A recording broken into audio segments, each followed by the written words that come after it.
when this club was founded in the early 50s, it was a men's club. And these were guys who were survivors of World War II and some of the Korean veterans. And there were people who traveled all around the world and were real adventurers. Some of them had done all kinds of adventurous tales, and they'd get together and talk about their adventures together, and they'd share their adventures. And it was more of an adventurers club than a travelers club. And with that in mind, I would like to share with you an adventure. And this adventure is also appropriate because it's a Christmas adventure. So just take yourself back to 1965 in the Republic of Vietnam, in the northern part of Vietnam, on a very sunny day. It was a happy day, by the way, a very happy day in French Indochina, because there was a truce. There was a truce in Laos, Cambodia, North Vietnam, South Vietnam, and at sea. All the killing stopped for one day. Everybody was relaxed. Everybody felt wonderful about it. The civilians felt particularly wonderful about it. That day, in those days, I was a major in the Marine Corps, and I was in charge of a bunch of really wonderful young men who did gallant things. We flew around in light aircraft, of all different kinds of aircraft, and we would go out and try to locate where the enemy was. And when we would find them, then we would either bring in reaction forces, or we would use artillery or naval gunfire or airstrikes to interdict them. Well, that day, of course, during the truce, I only scheduled 2 runs, milk runs, just to see if the enemy was moving in, if they were moving around, mainly just to look for that, because this was a total peaceful day. And I, as the commanding officer, I took the morning run, and I had the executive officer take the afternoon run, so our young, hard-pressed young observers, air observers, could have Christmas Day off. And this was such a milk run. Normally, you know, with helicopters in those days, there would be 2 helicopters. One would follow the other much higher, and if one was shot down, they would come in and rescue the people that were shot down. It was a chase bird, and they would usually both be heavily armed. But in this case, during the truce, I was flying in a Huey with some machine guns and rockets, and the chase bird was actually a transport aircraft that had no weapons at all. It was just a friend of mine who was a major who was flying to get some flight time in. So we flew out and around on this beautiful sunny day, and we were looking around the perimeter. There seemed to be no troop movements, and then I noticed a group of Marines marching down a set of dikes. And this is an area where they have rice paddies. These dikes were about 8 feet wide, and there were probably 2 rifle companies.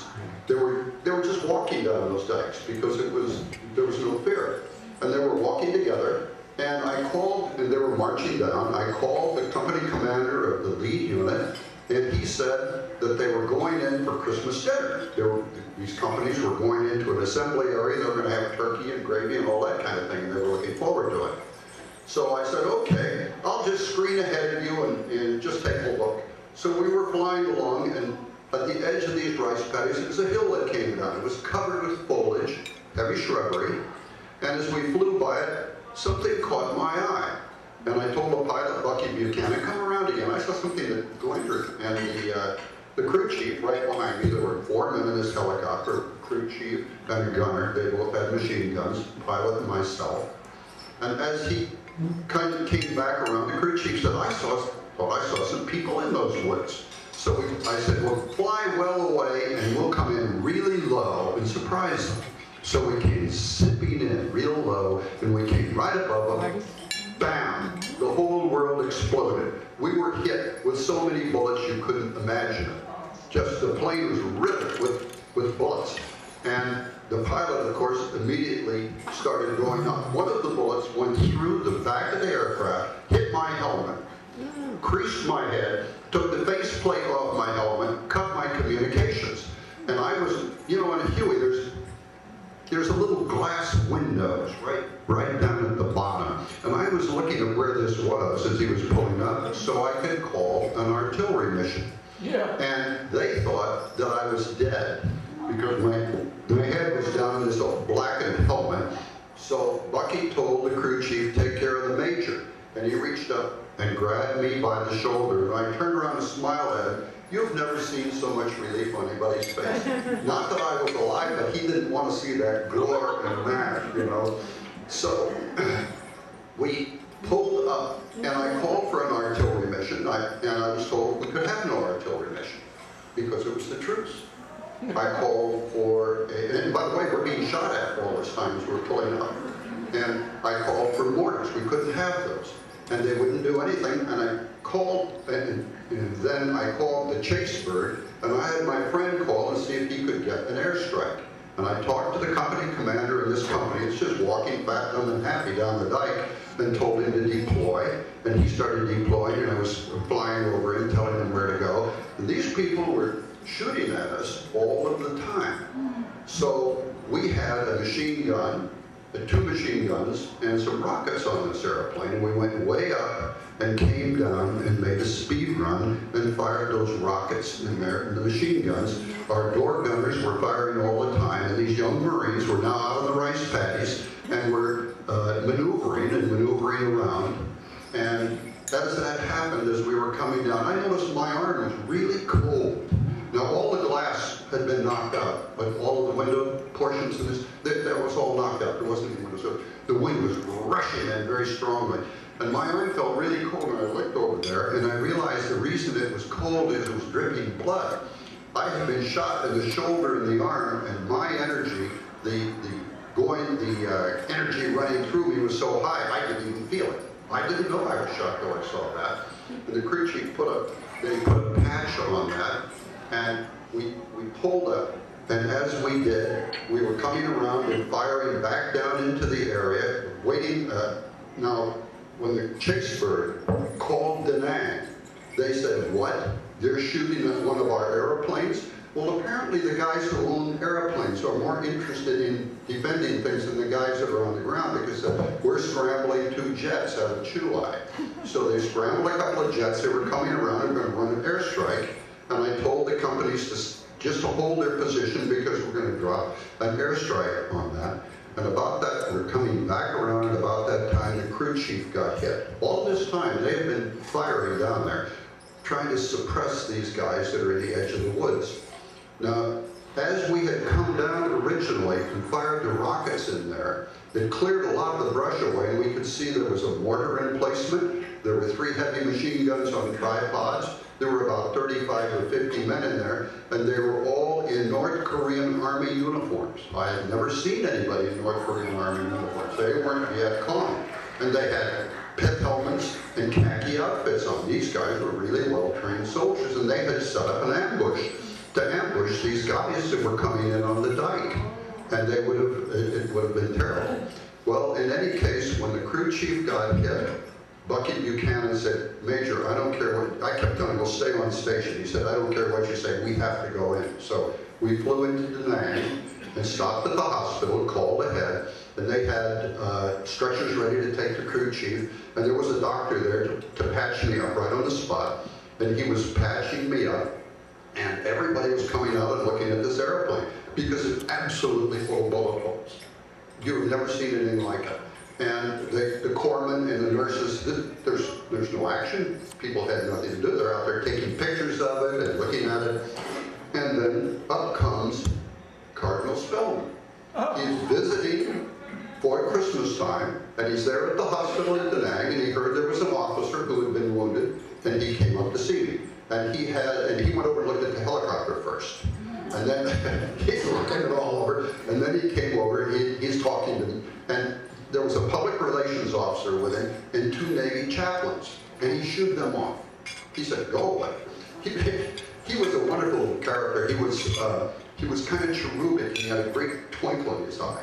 And I thanked him immediately for spending his Christmas coming out to take care of the troops and to offer help for the troops. And he said, well, what's your religion? I said, well, my family's Protestant, some are Catholic, but I'm spiritual, so I abide by all religions. He said, well, that's fine. And then we're talking away, and he said, did you get out of that airplane? I said, yes. He said, are you Irish? And I said, well, my great-grandfather was Irish. What was his name? And I said, he was Dunleavy. He said, ah, from Donegal. Yes. Ah. He said, yeah, the luck of the Irish. Look at that, the luck of the Irish. And then he said to me, I want to bless you. And he made a sign of the cross. And he said, I bless you with the luck of the Irish. You'll live a long life and you'll always be happy and you'll be healthy.